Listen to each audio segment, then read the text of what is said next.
Bonjour à tous, j'ai envie de vous faire cette petite vidéo depuis Cayenne où je suis en train de donner une formation d'une semaine. Si vous me connaissez, vous savez que j'aime faire des choses qui sortent un peu du cadre et notamment que j'aime marcher et que j'expérimente les vidéos en marchant.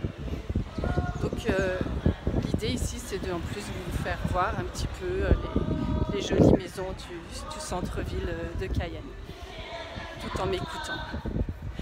Donc en fait, ce dont j'ai envie de vous parler aujourd'hui, c'est d'une petite chose a priori anodine, mais qui a un impact majeur dans nos vies. C'est de parler de nos cours de mathématiques. Quand on était enfant, et encore aujourd'hui, nos propres enfants apprennent à l'école que pour résoudre un problème, il est tout à fait suffisant d'être seul face à sa feuille blanche et également qu'il n'existe qu'une seule solution à ce problème. D'accord ? Et au-delà de ça, c'est même la honte. C'était la honte pour nous si nous n'arrivions pas à résoudre notre problème seul, et c'est la honte pour nos enfants s'ils n'arrivent pas à résoudre leurs problèmes seuls. Ok ?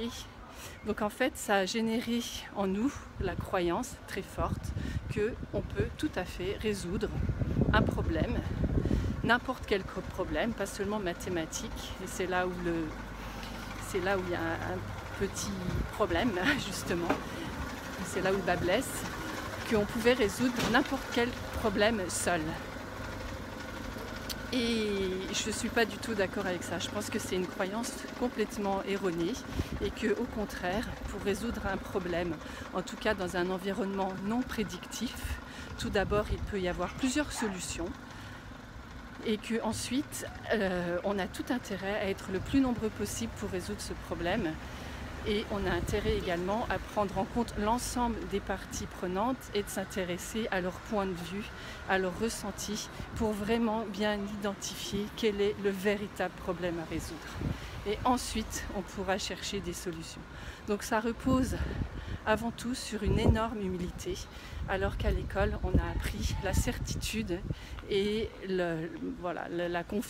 c'est pas la confiance en soi. On a appris le fait qu'on n'avait pas le droit de se tromper et le fait qu'on devait faire croire qu'on savait quand on ne savait pas, et absolument pas l'humilité.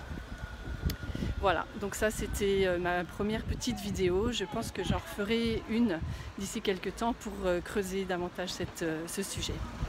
Une petite vue de Cayenne. À bientôt.